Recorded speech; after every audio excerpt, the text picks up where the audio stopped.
নদীর বড় বড় চিংড়ি মাছ রান্না করব বন্ধুরা। তার জন্য পুঁই শাক আর আলু কেটে নিয়েছি। আর রান্নাটা কেমনভাবে করব অবশ্যই কিন্তু আপনাদের সাথে শেয়ার করব। দেখতে হলে আমার ফুল ভিডিওটি দেখতে হবে। আপনারা চাইলে কিন্তু অনেকটি সুন্দরভাবেই এই চিংড়িগুলো রান্না করতে পারেন, চাইলে অন্য তরকারি দিয়েও রান্না করতে পারেন। আমি যেভাবে রান্না করেছি আজকের তরকারিটা কিন্তু অনেক সুন্দর হয়েছে, মাখো মাখো তরকারি।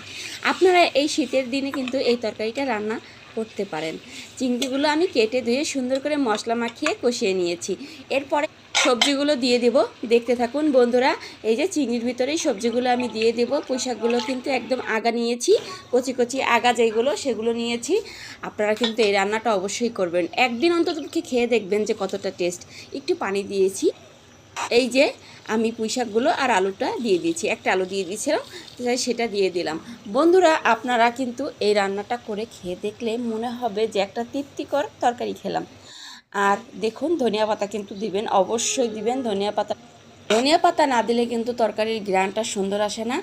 আপনারা অবশ্যই ট্রাই করবেন শীতের দিনে বেশিরভাগ তরকারিতে ধনিয়া পাতা দিতে। বন্ধুরা এই যে আমি একটু নাড়াচাড়া করব, আপনারাও কিন্তু এভাবে একটু নাড়াচাড়া করে দেখবেন যে আর একটু সুন্দর হয় কিনা। সিদ্ধটা তাড়াতাড়ি হয়ে যায়। আমি এই পর্যায়ে আসলে একটু লবণ দেওয়ার চেষ্টা করি, কারণ সিদ্ধটা যাতে তাড়াতাড়ি হয়ে যায়। আর একটু ঢাকনা দিয়ে ঢেকে দেবেন। বন্ধুরা এই যে দেখুন তরকারিটা কেমন হয়েছে, দেখুন কতটা সুন্দর হয়েছে। এই যে দেখুন একটু পানিটা শুষে এসেছে, সেহেতু আমি আরেকটু ঝোলের পানি দিয়ে দেবো। আপনারা কিন্তু চাইলে আপনাদের পরিমাণ মতন ঝোলের পানিটা দিতে পারেন, কেউ কম কেউ বা বেশি। আমার তরকারিটা যেহেতু সিদ্ধ হয়ে আসেছে আমি ওই পরিমাণে দিয়েছি, যতটুকু ঝোলের পরিমাণ রাখবো টেনে যতটুকু থাকে। পাতাটা কিভাবে আমি দিয়ে দিই।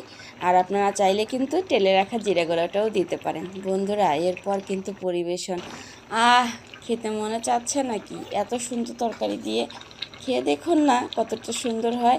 একদম গ্রাম্য, একদম গ্রাম্য গ্রাম্য। কি আগেকার